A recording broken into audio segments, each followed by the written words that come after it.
안녕하세요. 워런 버핏처럼 매일 신문을 박준mon께 읽으면서 투자의 고수가 됩시다. 웜의 신박 오늘 2월 5일 월요일 순서입니다. 주말 잘 보내셨습니까? 너무 따뜻한 주말이었다라고 하는데 이럴 때일수록 감기 조심하셔야 됩니다. 일교차가 심할 때 감기가 많이 걸리죠. 오히려 뭐 영하 10도 이렇게 되게 춥다 할 때는 안 걸립니다. 그런데 일교차가 심할 때 날이 따뜻한 줄 알고 나갔다가 저녁에 되면 추워서 그 변동하는 일교차에 감기 걸리듯이 주식시장도 마찬가지입니다. 주식시장도 주식시장 10년물 국채금리도 그렇고 우리나라 시장도 지금 이렇게 2월 전망을 제가 웨지형 조정이 지속되는 장이라고 적어 놓긴 했는데요. 올라갈 때 쫓아가고 떨어질 때 밑에서 팔고 추세 추종 매매 하시다가는 감기 심하게 걸리는 장입니다. 네, 그렇게 하시고요. 오늘은 기사로 좀 바로 가보도록 하겠습니다.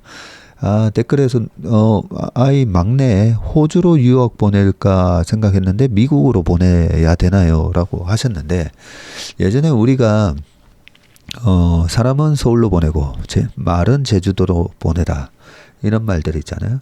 근데 결국은 우리나라에서도 서울로 보내는 게 맞았잖아요.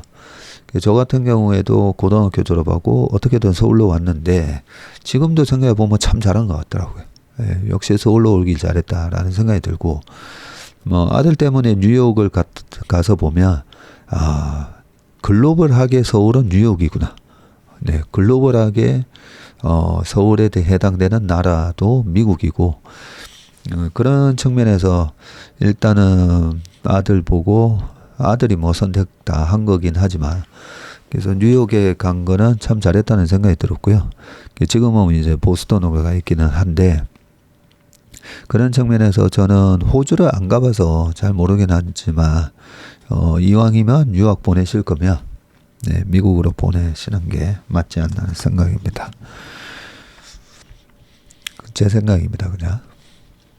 그리고 저희 회사에 지난번에 발표했었던 52주년 신고가 발표했었던 김민건 프로가 지금 시드니 대학원을 다니고 있는데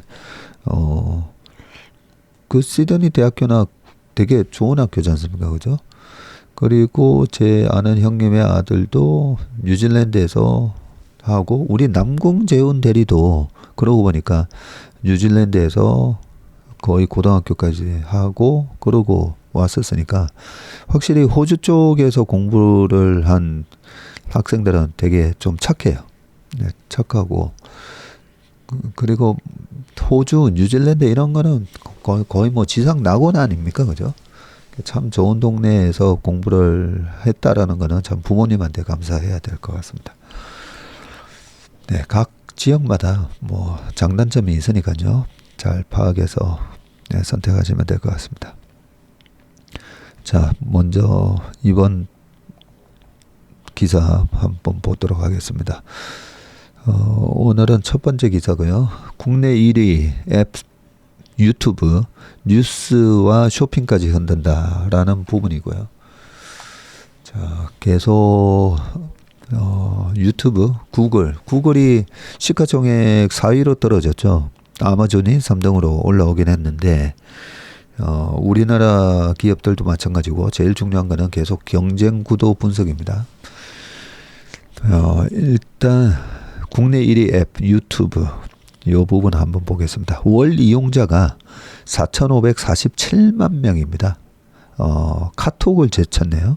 한국인 삶의 전반에 막강한 영향력, 새 정보 생태계 만들었지만 왜곡된 정보 확산시켜서 부작용도 많다라고 합니다. 그러고 보면 저도 하루에 가장 많은 시간을 뺏기는 게 어딘가라고 생각해 보면 1등이 유튜브인 것 같네요. 1등 유튜브, 두 번째가 카톡, 그죠? 카톡에서 계속 오늘도 뭐 고등학교 모임 어디서 할 거냐 이런 문제 오고 하니까 카톡, 그 다음에 네이버 들어가서 뭐 검색이나 여러 가지 기사나 뉴스 이런 거 확인을 해보고, 네, 그런데 유튜브가 1등이 됐다고 합니다. 2008년 한국에 진출한 유튜브는 2008년에 진출했네요. 벌써 16년 됐다, 그죠? 비싼 장비나 홍보 비용 없이 누구나 동영상을 올리는 것만으로 유튜버가 되고 광고 수익까지 거둘 수 있는 새로운 생태계를 만들었죠. 국내 유튜버들의 연간 수익을 합하면 수천억 원이 된답니다. 유튜브 수익이. 지난해 초등학생이 되고 싶어하는 직업 4위가 유튜버였다고 하네요. 개개인이 갖고 있는 정보와 주장을 자유롭게 펼칠 수 있게 하며 정보 민주화를 이뤄낸 평등한 플랫폼이기도 하다. 하긴 예전에는 뉴스가 됐던 이런 정보를 미디어가 장악을 하고 있었죠. 그런데 지금은 유튜브 때문에, 그래서 유튜브의 파워를 보면서 한 10년 전부터 기존의 미디어 그룹 있잖아요. SBS도 있었고 뭐 여러 가지가 있는데 저는 미디어 그룹 투자 안 한다. 이 유튜브의 그 성장성과 이 파괴력을 보면서 언론이 가지고 있었던 그 어마어마한 갑의 지위가 계속 상실되더라고요. 예. 우리가 주식 투자할 때 가장 좀 쉽게 판단하는 방법이 갑을 관계, 그리고 얼마나 값스러운 지위를 갖고 있는가, 그거 생각해 보면 된다 했잖아요. 네, 그런 차원에서 옛날에 백화점, 저희 아버지 회사도 명동에 있는 그 신세계 백화점에 납품을 한 적이 있었는데 그때 40% 매출의 40% 떼갔던 걸로 기억합니다. 이건희 회장님이 그랬죠. 신세계 이명희 회장님 보고 나는 네가 제일 부럽다. 예. 그냥 유통만 시켜주는데 40% 툭툭 떼가지 않냐. 뭐 그런 말씀을 하셨을 정도로 예전에는 그랬다는 거죠. 예전에는 백화점이 어마어마한 갑이었습니다. 그런데 지금은 백화점이 거의 외통수죠. 외통수. 가격을, 그런 값의 위치도 여러 가지 전자상거래 플랫폼 때문에 잃고 있고, 그 가격을 높이자니 가격도 못 높이고 이용자도 와서 구경만, 아이 쇼핑만 하고 돌아가면서 전자상거래로 다 주문하고 이러지도 저러지도 못하는 그런 위치가 되고 있는 부분을 보면, 그런 갑의 위치를 많이 잃어버리고 있는데 이게 변화가 있는가를 보면서 투자 판단을 하면 되는데요. 아직까지 이 활로를 못 찾는 것 같아요. 예, 그런 차원에서 갑을 관계 계속 보면 되는데, 자, 그런 차원에서 정보와 주장을 자유롭게 펼칠 수 있게 하며 정보 민주화를 이뤄낸 플랫폼이다. 이렇게 이제 이 기사에서 평가를 하고 있습니다. 아주 글을 잘 쓰셨네요. 4일 모바일 분석업체 모바일 인덱스에 따르면 유튜브는 지난 1월에 MAU 월간 활성 이용자 4,547만 명으로 카카오톡이 4,525만 명이었네요.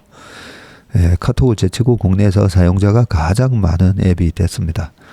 MAU는 한 달에 최소한 한 번 이상 앱을 사용한 이용자 수를 뜻하고요. 유튜브는 사용 시간에서도 다른 앱을 압도했다. 이 사용 시간이 중요하죠. 또 1월 기준 유튜브 앱의 국내 총 사용 시간은 약 19억 5천만 시간으로 2위 카카오톡이 얼마냐면요, 5억 5천만 시간. 야, 거의 3배, 4배, 예, 거의 4배 가깝다, 그죠? 자, 그리고 3위 네이버가 3억 7천만에 5배에 달하네요. 아까 제가 쓰는 시간하고 똑같다, 그죠? 유튜브, 카카오, 그 다음에 네이버. 국민 한 사람이 한 달에 43시간을 유튜브 앱을 보는데 쓰는 셈이라고 합니다. 한 달에 43시간. 그러면 하루에 한 달이 30시간, 30일이니까, 그죠? 하루에 한 14시간. 하루에 1.4시간이네. 1.4시간, 그죠? 하루에 1.4시간. 그 정도 쓰는 것 같은데요. 제가 딱 표준이네, 보니까. 자, 같은 기간 글로벌 시장에서 페이스북 MAU가 30억 4,900만 명으로 유튜브 24억 9천만 명을 크게 앞섰다는 점을 감안하면 한국인의 유튜브 선호가 유난하다는 것을 알 수 있다. 그러네요. 그러고 보니까 저만 하더라도 페이스북을 안 하거든요. 페이스북에서 활발하게 활동하고 있는 박세익은 저를 사칭하는 사기꾼들입니다. 조심하시고요. 자, 하지만 유튜브가 한국인의 삶 전반에 파고들며 심각한 부작용도 나타나고 있는데, 특히 유튜브를 숙주 삼아 확산되는 허위 정보와 가짜 뉴스, 혐오 발언은 극단적인 정치 사회 양극화를 부추기는 촉매가 됐고요. 팩트에 기반한 언론사 뉴스 대신에 편향된 시각을 부추기거나 자극적인 허위 주장을 하는 유튜브가 포탈의 자리를 차지하며 인기를 끌고 있다. 유튜브는 동영상 시장의 지배력을 기반으로 음원 유통과 쇼핑 시장까지 잠식하고 있다. 유튜브는 유튜브 유료 구독자에게 음원 서비스 유튜브 뮤직을 공짜로 제공하는 끼워 팔기로 지난해 말 국내 시장 1위에 올랐다고 하네요. 그러고 보니까 그 축구 영상도 제가 한 번씩 이렇게 찾아보다 보면요. 해외의 유명한 선수가 우리나라 선수에 대해서 기자회견에서 또 해외 기자들이 한국 선수에 대해서 아주 폄하하는 그런 질문을 하면, 유명한 감독이 말도 안 되는 소리 하냐, 막 나무라는 영상. 근데 그거 실제로 스페인어나 이런 걸로 하면 뭔 말인지 못 알아들어서 근데 영어 영상을 딱 보니까, 이거 뭐야, 전부 다 엉터리네. 영어에서는 그렇게 얘기를 안 하는데 기자가 무례한 질문을 했고 또 대답하는 감독이 그 기자를 나무라면서 막 그런 것들이 보면 엉터리가 되게 많습니다. 그런 것들이 영국 난리 났다, 지금 뭐뭐 했다 이러면서 보면 가짜 뉴스도 꽤 많습니다. 허위 정보 조심하셔야 되고, 그러고 보니까 주식시장도 마찬가지입니다. 허위 정보, 가짜, 혐오 발언, 극단적인 양극화 부추기기, 이 주식은 되고 저 주식은 안 된다, 이런 부추기기, 그런 거. 그런 게 하나의 참 보면 부작용이긴 한데, 참, 이 불량식품이 맛있는 이유가 달달하게, 그죠? 먹다 보면 실제로 건강을 해치는데 어떻게 보면 정말 불량식품이죠. 불량식품에 해당되는 그런 정보가 유튜브에 되게 많습니다. 자, 그 다음 기사를 보겠습니다. 자, 배송 반품도 한국처럼 중국 알리, 테무, 쉰, 국내 시장 대공스. 중국 이커머스 업체들이 한국화 전략으로 한국 시장 공략을 가속화하고 있고요. 한국의 배송 반품을 위한 물류센터를 짓고 한국 업체를 끌어들이기 위해서 수수료를 받지 않는 파격적인 정책까지 내놓고 있는데요. C커머스, 차이나 플러스 이커머스 해가지고 C커머스로 불리는 중국 업체의 공세로 작년 1월에서 10월 한국 소비자가 중국 상품을 해외 직구한 건수는 6,775만 건이라고 합니다. 전년보다 64.9% 급증을 했는데 1초마다 2.6건씩 주문이 쏟아진 것이다. 한국 소비자의 국가별 해외 직구 점유율에서 중국이 처음으로 미국을 앞지르며 1위에 올랐고요. 알리익스프레스와 테무 시인을 중심으로 한 C커머스의 진격에 국내에서 우려가 커지고 있는데 특정 사업자가 시장을 독식하는 플랫폼 사업의 특성 때문에 막강한 자본력을 가진 중국 이커머스 업체가 국내 유통업을 장악할 것이라는 분석이 나오고 있고 더구나 중국에 진출한 롯데, 신세계 등 국내 유통업체들이 사드 배치에 대한 중국 정부의 보복 조치로 완전 철수한 것과는 대비가 되고 있습니다. 롯데, 신세계 같은 전통적인 국내 유통업체들이 쿠팡, 네이버 등의 독주에 밀려 고전하는 상황을 감안을 하며 중국 유통업체의 공세가 불러올 파장이 더 클 것이라는 전망도 나옵니다. 자, 가장 공격적인 곳은 올해 사업 전략을 현지화로 내세운 알리바바 그룹의 해외 직구 플랫폼 알리익스프레스인데 작년에만 마케팅 물류 등에 1,000억 원을 투자한 알리는 올해 한국의 공급 물류 서비스 거점을 더 확대하기로 했고요. 중국의 테무와 쉬인도 같은 전략입니다. 이 C커머스의 한국 시장 공략 포인트는 세 가지라고 합니다. 첫째는 공급의 한국화, 한국 업체를 입점시켜서 한국에서 직배송하는 상품을 늘려서 배송 기간을 단축했고요. 이를 위해서 알리는 3월까지 한국 판매 업체에는 제로 수수료 정책을 펴고 있다. 한국 업체들이 지금 아침에 우리 왕인사랑 같이 회의를 하면서 네이버 쇼핑, 제가 네이버 쇼핑을 안에 보다 보니까 쿠팡하고 알리익스프레스 이번에 경험을 해봤잖아요. 자, 그러면 네이버 쇼핑만의 장점은 뭐냐? 뭐 때문에 이걸 하느냐? 했더니 짝뚝콩차 이렇게 쳐보면 국내에 짝뚝콩 생산하는 업체들 쫙 뜨면서 그런 것들이 나온다는 거죠. 그런 거 보면 뭐 제주 갈치가 됐던 아니면 저 포항 쪽에 있어서 무슨 영덕대게 그렇게 했을 때 그런 걸 알리익스프레스에 시킬 수는 없잖아요. 그런 장점이 있다라고 하고요. 그리고 또 한편으로는 우리가 뭐 유통을 통해서 물건을 구입할 때 아마존의 베이저스가 얘기했듯이 소비자들은 싸고 빠르게, 그죠? 싸고 빠르게.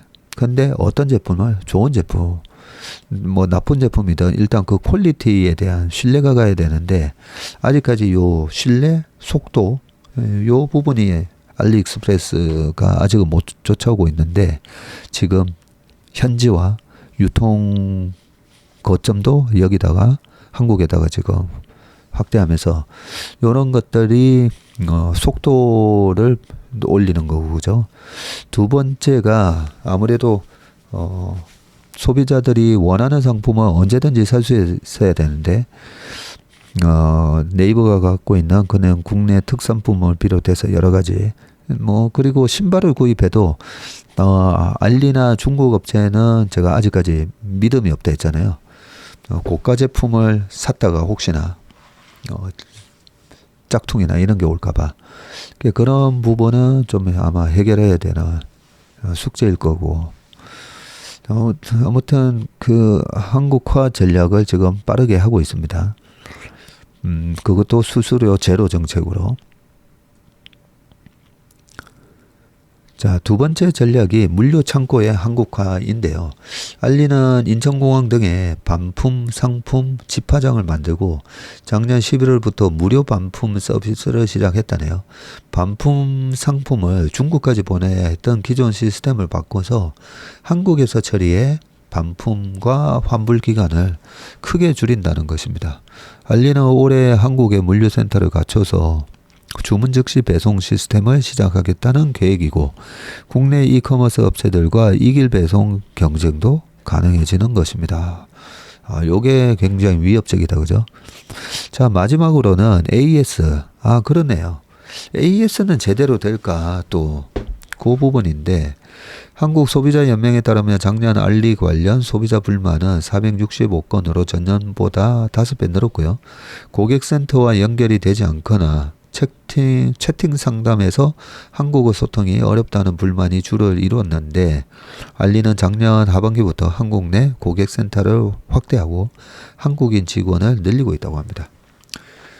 중국 핀토도어의 쇼핑 플랫폼 테무 역시 무료 반품과 구입 후 90일 이내 전액 환불 서비스를 내놨고, 중국 의류 플랫폼 쉬인도 다른 국가 고객의 후기를 한국어로 자동 번역을 하고 반품 환불 메뉴를 한국어로 제공하는 등의 서비스를 내놨다고 합니다. 이대로면 C커머스 천하 우려도 있다라고 돼 있는데, 중국 업체들의 한국 공략은 더 거세질 전망이고요. 알리바바 그룹의 소매업체인 알리에 이어서 도매업체인 1688.com의 한국 진출도 준비 중이라고 하네요. 도매업체 1688.com이라고 있나 봅니다. 쿠팡과 G마켓, 11번가 등 국내 온라인 판매자 대부분이 중국 배송 대행업체를 통해서 1688.com에서 물건을 구입하고 있군요. 이 때문에 한국 이커머스 시장이 소매 시장은 알리, 도매 시장은 1688.com으로 나뉘어 공략당할 수 있다는 우려가 나오고 있다고 합니다.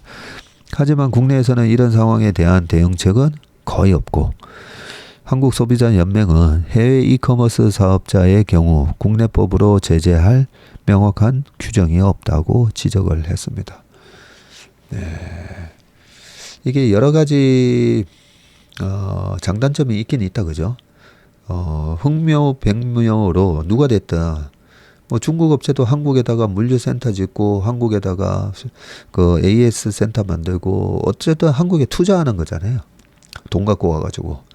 한국에 투자를 하고 거기서 일자리가 뭐 창출되고, 소비자 입장에서는 누가 됐든 싸게 빠르게 그렇게 공급을 해주는 경쟁자가 늘면 늘수록 소비자한테는 좋으니까요. 아무래도 우리가 고물가에 계속 시달리고 있는데 이렇게 저가의 상품을 빠르게 배송받을 수 있다면 그런 측면에서는 소비자 입장에서는 좋은 거고요, 그죠? 그런 부분에 있어서는 너무 지나치게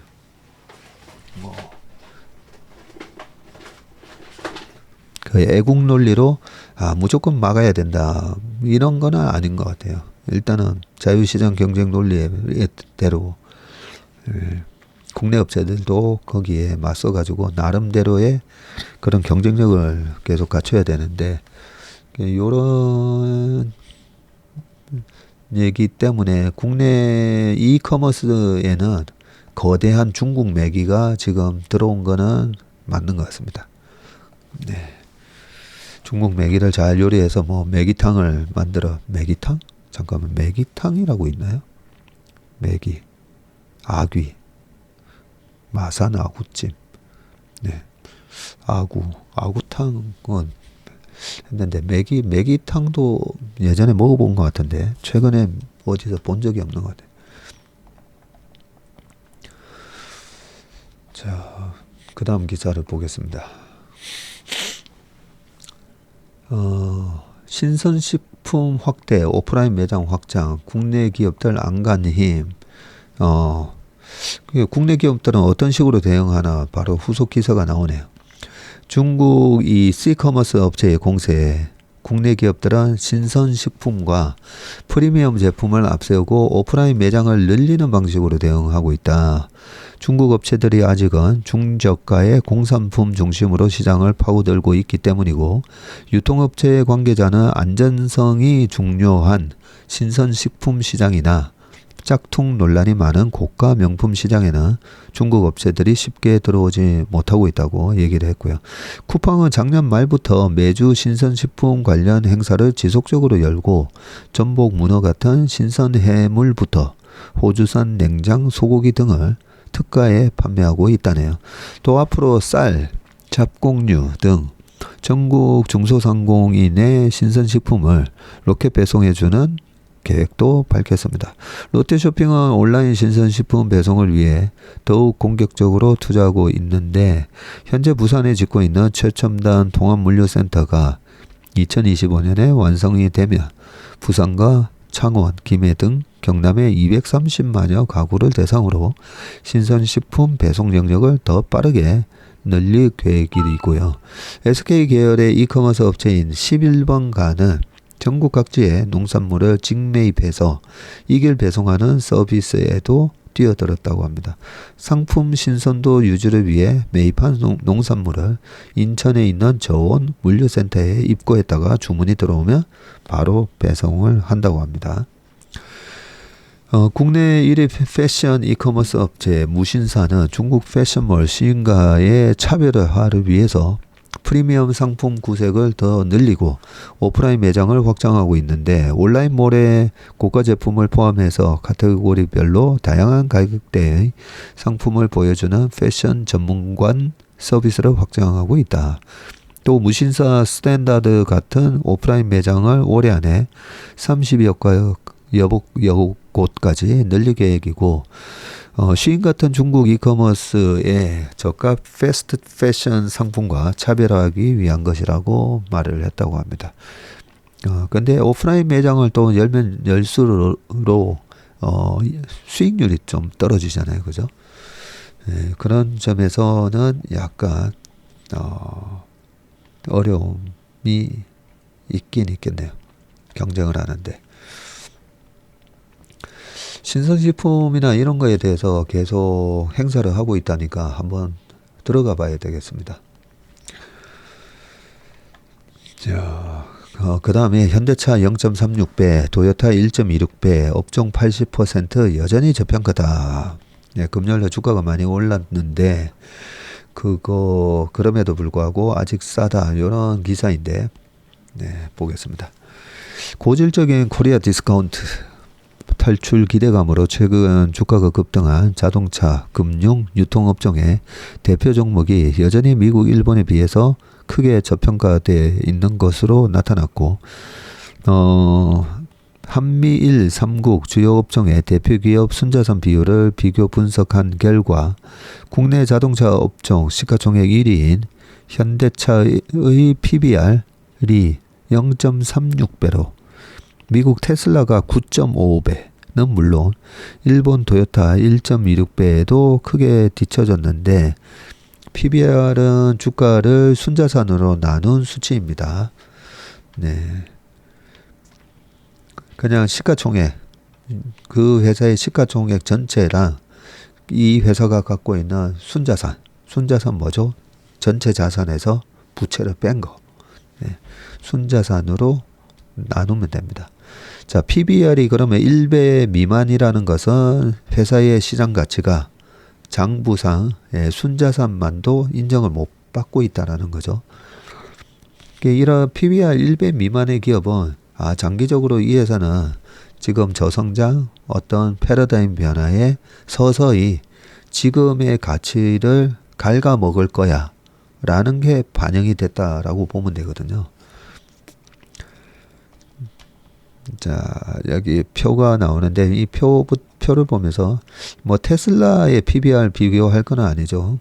예, 한국 현대차가 0.36배, 도요타 1.26, 폭스바겐 그룹도 PER, PBR이 별로 안 높은 걸로 알고 있습니다. 이 자동차 업종 자체가 약간 세츄레이션 된 그런 포화 상태의 시장이고 그 세츄레이션 돼 있는 마켓에서 뭐 환율이랑 여러 가지 요인에 의해서 거의 뭐 제로섬 게임처럼 막 하다 보니까 PBR하고 PER을 높게 못 받고 있죠. 자, 그리고 은행입니다. 은행이 JP모건이 1.67배, 그리고 KB금융은 0.44배, 미쓰비시 UFJ 파이낸셜이 0.9배 이렇게 돼 있는데 JP모건은 또 이 KB금융처럼 그냥 상업은행 커머셜 뱅크 비중하고 인베스트먼트 뱅크 비중하고 이렇게 나눠보면 또 인베스트먼트 뱅크 비중이 꽤 크죠. 그런 거에 비해서 우리나라 KB, 신한 등등은 보면 지나치게 이 IB 부분이 좀 약합니다. 그리고 유통, 롯데쇼핑이 0.25배, 월마트는 5.75배, 그리고 패스트 리테일링이라고 하는 일본 업체가 6.33배 그렇게 돼 있고 그림이 재밌네요. 그래픽 백형선 기자라고 돼 있는데 여기에 한국 정부가 주사기로 밸류어 프로그램이라는 성장 호르몬 주사 같은 거를 지금 놓을 예정이다. 이렇게 돼 있네요. 자, 금융위원회는 이달 중 기업 밸류어 프로그램을 가동해서 이 저 PBR 종목의 가치 상승을 유도한다는 방침이고 적극적인 주주 친화 정책으로 주가를 높인다는 것인데 배당 확대 등을 통해서 PBR의 분모인 자산을 줄이고 자사주 소각 등을 통해서 분자인 주가를 높이는 방안들이 거론되고 있습니다. 정부의 증시 체질 개선 프로젝트가 성공해서 현재 0.95배인 한국의 PBR이 일본 수준까지 오를 경우에 코스피는 현재 2615보다도 53% 오른 4천도 가능할 것으로 증권업계는 전망한다. 이거 제가 연합뉴스 가서 한 얘기인데 네. 연합경제인포 가서 PBR이 우리나라 지금 1배가 2,800이거든요. 그래서 만약에 1.4배 되면 그러면 3,920이 나온다는 거죠. 그래서 4천도 가능하다. 이게 제대로 작동을 한다면, 작동을 한다면입니다. 자, 국내 증시 저평가는 한두 업종만의 문제가 아니고 한국 그 거래소에 따르면 코스피 21개 업종 가운데 16업종 76%인 PBR이 한국 코스피 21개 업종 중에 16개 업종이 PBR 1배 이하라고 합니다. 야, 진짜 높다, 그죠? PBR이 가장 낮은 업종은 한전 등이 포함된 전기가스가 0.3배고요. 최근 부동산 침체로 주가가 낮은 수준인 건설업이 0.4배, 대표 규제 산업으로 평가받는 금융이 0.5배, 그 다음에 통신 0.7배, 요러네요. 자동차가 포함된 운수 장비도 0.8배, 그렇게 나타나고, 반면 최근 업황이 좋아지고 있는 반도체 등에 속한 전기전자가 1.5배고요. 제약 바이오로 구성된 의약품 업종은 4.1배나 됩니다. 요런 게 다 합쳐서 지금 평균 0.95배 이렇게 돼 있는 거죠. 낮은 기업 가치로 인해서 한국 기업들은 글로벌 주요 지수에 포함되지 못하고 있는데 이에 따라서 해당 지수를 기준으로 삼는 글로벌 펀드들로부터 외면받고 있고, 작년 모건 스탠리 캐피털 인터내셔널 이 MSCI 지수라고 우리가 얘기합니다. 이 MSCI 이 지수에는 세계 10대 자동차 및 부품사 리스트에 중국 전기차 BYD가 신규 진입했지만 현대차는 들지 못했다고 하네요. 야, 세계 10대 자동차 및 부품사 리스트에 현대차가 못 들어가군요. 나머지 9개사는 미국 3사, 일본, 독일, 이탈리아 각 2사, 그리고 그렇게 돼 있고요. MSCI 세계 10대 우량 기업 명단에도 대만 반도체 업체인 TSMC는 포함됐지만 삼성전자는 빠져 있다네요. 야, 참, 그렇군요. 세계 10대 우량 기업 명단에 안 들어가 있군요. 주주 친화 정책이 성공하면 주가 2배 이상 오를 거. 전문가들은 적극적인 주주 환원 정책을 코리아 디스카운트의 극복의 선결 과제로 꼽는데, 이남우 한국 가버넌스 포럼의 새로 회장이 되셨다고 교수는 현대차, 삼성전자, KB금융 등 대표 기업의 재무 비효율을 없애고 주주 환원을 제대로 하면 주가가 50에서 120% 오를 수 있다고 얘기했고요. 이 회장은 구체적으로 자사주를 매입해 소각하고 불필요한 부동산 및 주식을 팔아서 배당 등으로 주주들에게 돌려줄 것을 요구를 했고요. 일본과 한국이 처한 환경이 다른 만큼 정책도 맞춤식으로 적용돼야 한다는 의견도 나오는데, 김학균 센터장은 저 PBR 종목의 재평가는 일본이 10년간 추진한 결과가 쌓인 것이라면서 한국 정부가 말한다고 바로 현실화되기는 쉽지 않다고 했고요. 일본의 PBR 수준은 한국에 과도하다는 비관론도 있습니다. 오태동 또 센터장이 1.4까지는 과도하다. 네, 지금은 과도하죠. 지금 기업들이 과연 얼마나 따라줄지 또 봐야 되니까 그죠. KB증권은 한국증시는 중국과 상관관계가 크기 때문에 주주환원 정책이 큰 효과를 보지 못할 것이라고 또 얘기를 했네요. 일본의 경우 기록적인 엔저 현상에 일본은행, BOJ 등 기관 큰손들이 주식을 사주면서 주가 상승을 뒷받침하고 있는 점이 한국과 다르다는 것입니다. 자, 전문가들은 배당과 자사주 소각을 늘리는 주주 친화 정책과 기업의 경쟁력을 키우는 전공법이 병행해야 한다고 주장했고, 김영렬 센터장은 주가가 상승하려면 단순히 저평가를 벗어나는 것뿐만 아니라 중장기적으로 이익 성장세가 뚜렷해야 한다면서 기업 펀더멘털 개선이 이루어지지 않을 경우 자칫 정부의 증시부양책으로 단타 투기꾼들만 이득을 보는 시장이 될 수도 있다고 말했어요. 일단 한국의 고질적인 이 코리아 디스카운트 문제가 이 지배구조 때문에 그런 거거든요. 이 부분은 반드시 해소를 시켜야 됩니다. 얼마나 강력하게 이런 밸류업 프로그램이 나오고 좀 강제성이 있는 거죠. 근데 그런 계몽이 이루어지고 있다는 것도 저는 다행이라고 생각합니다.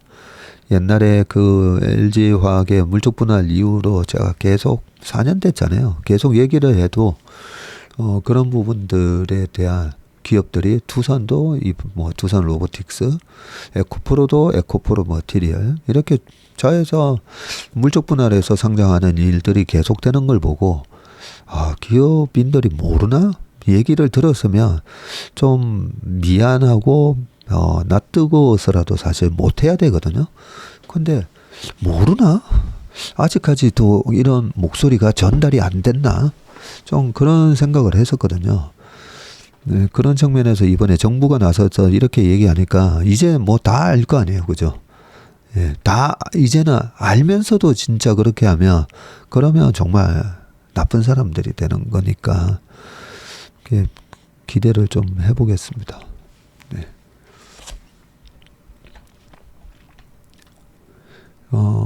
밸류업 프로그램대로만 되잖아요. 그러면 우리나라 멀티플도 올라갑니다. 네.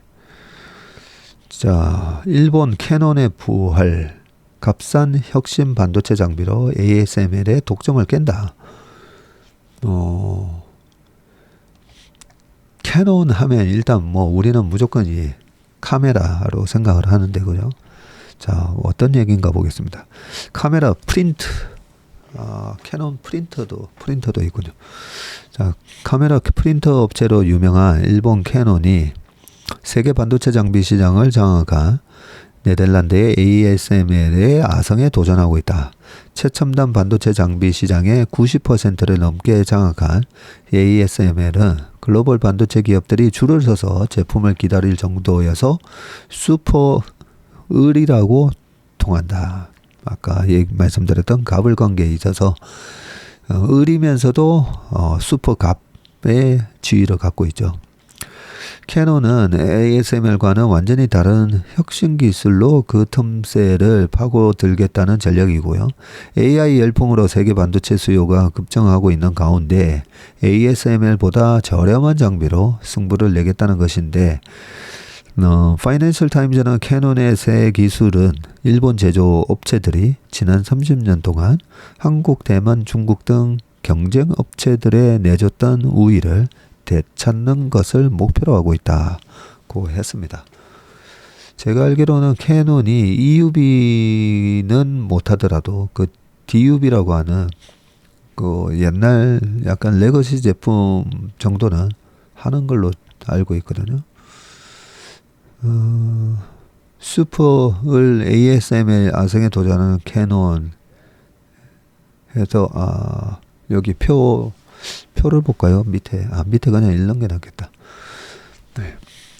캐논은 이러면 올해 초 저렴한 반도체 제조 장비 출하를 목표로 하고 있는데, 이 장비는 지난해 10월 처음 공개된 나노 임프린트 리소그래픽 기술이 적용이 됐다고요. 용도는 같지만 ASML의 극자외선 EUV 장비와는 다른 기술이라고 합니다.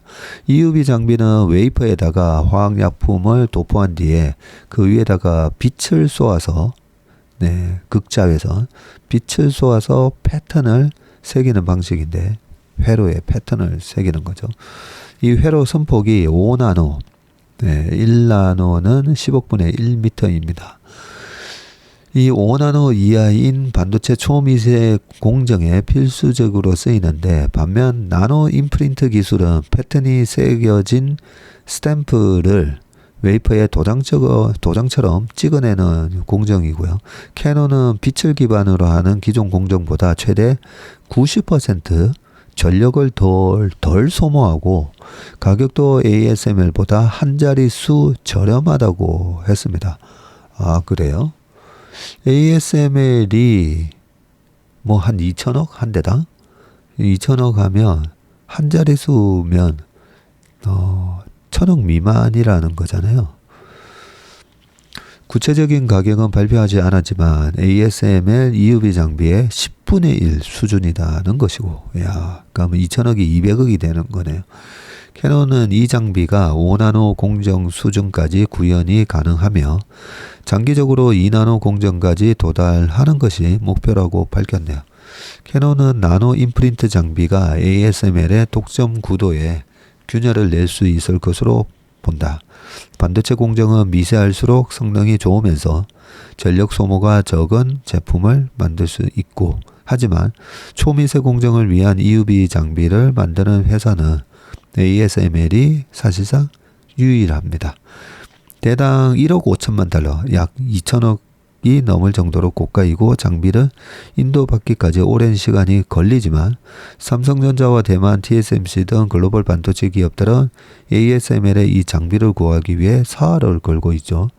이재용 회장도 직접 ASML 본사를 찾을 정도이고, 전문가들은 캐논이 EUV와 경쟁을 하려면 수율이 90%에 가까워야 한다고 분석을 했지만, 캐논은 자신감을 드러내고 있다고 합니다. 미타라이 후지오 CEO는 EUV를 완전히 이길 수는 없지만 새로운 수요를 창출할 것이라고 말을 했고요. 삼성전자와 TSMC가 2025년부터 2나노 제품을 양산하는 것을 계획하고 있고, 미국 인텔까지 파운드리 시장에 뛰어든 만큼 앞으로 충분한 공급처를 찾을 수 있다는 것입니다. 일본 대표 장비업체 캐논과 니콘은 1990년대까지만 해도 반도체 노광 장비 시장을 오히려 주도했었고요. 하지만 ASML이 EUV 장비를 내놓으면서 두 회사는 시장에서 뒤처지기 시작을 했답니다. EUV보다 구형인 심자외선, 이 DUV 장비에 주력해왔기 때문이고요. 하지만 캐논은 2014년에 몰리큘라 임프린트를 인수하는 등 정밀기계의 강점을 활용한 역전의 기회를 꾸준히 노려왔고, 이제 그 결실이 임박한 것인데, 몰리큘라 임프린트는 나노 임프린트의 핵심 기술을 개발한 회사이고요.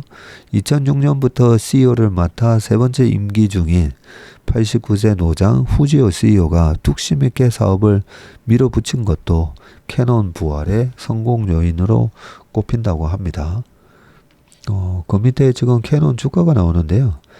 2,932엔이었다가 23년 2월 6일 날 1년 전이네요.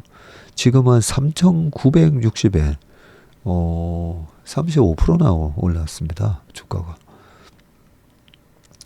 자, 특히 일본 정부가 반도체 자체 생산망을 다시 구축하겠다는 계획을 서두르면서 일본 반도체 장비 산업의 성장 속도도 빨라지고 있고, 일본 반도체 장비 업체에 따르면 올해 반도체 장비 판매액은 지난해보다 27% 증가한 4조 300억 엔에 달할 것이라는 전망입니다. 한 잠깐만. 그렇죠. N이니까 한 40조 정도 팔겠다는 거네요. 니콘도 이게 요즘 900원이니까 4936 해가지고 36조, 37조 정도 팔겠다고 봐야 되겠네요. 니콘도 반도체 장비 사업에서 활로를 지금 모색하고 있고요. 니콘은 현재 최첨단 반도체 장비를 수입할 수 없는 중국에다가 구형 기술을 적용한 장비 수출을 확대하면서 신기술 개발도 서두르고 있다고 합니다.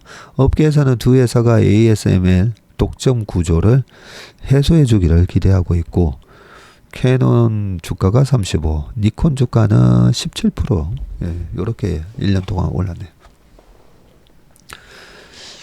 캐논이 어느 정도까지 쫓아올지는 모르겠지만, 이 반도체 같은 경우에는 사이클 기업이라서 철저하게 이 사이클에 맞춰서 이익 실현을 해야 됩니다. 반도체 미국만 보더라도 그 인텔이 무너지고, 엔비디아가 올라가고, 그 다음에 뭐 AMD도 최고네 치고 올라가고, 근데 인텔 잘 못 올라가잖아요. 그런 것처럼 그 다음 사이클에서 또 누가 주도를 할지 모르기 때문에, 저 같은 경우에도 ASML을 보면서 이번 반도체 사이클에서 잘 이익 실현했다가 다음 사이클 2027, 8 요때 올 때, 그때도 ASML이 지금과 같은 강력한 슈퍼 의뢰지위를 갖고 있는지 확인을 하면서 밑에서 다시 사야 되겠다, 뭐 이런 생각이 들었습니다. 자, 마지막 기사입니다. 홍콩 ELS 이달 배상안 마련을 한다라고 하는데, 앞에 좀 빨리 시작했다고 하는데도 시간이 벌써 47분이 지났네요. 네, 손실액 몇 퍼센트 인정될까라고 되어 있고요. 저 밑에 보면 이 표가 나오는데요. 파생상품 투자 손실 배상 비율 사례가 있는데, 독일 국제금리 연계 DLF 분쟁 조정 사례에서는 배상 비율이 뭐 80, 75도 있었고요. 예금 상품을 요청한 고객에게 기초자산을 잘못 설명했을 때 65, 기초자산을 잘못 이해한 것을 알고도 설명 없이 판매하면 55, 손실 배수 등 위험성에 대한 설명 없이 안정성만 강조를 하고 투자 손실 감내 수준 확인 없이 초고 위험 상품을 권유하면 40%, 뭐 요렇게 사례가 있었고요. 2019년 DLF 투자자 2,870명이 4,024억 원의 손실을 입은 사태와 관련해서 배상을 결정을 내렸던 사례라고 합니다. 네, 요 밑에 기사는 한번 읽어보시길 바라겠습니다.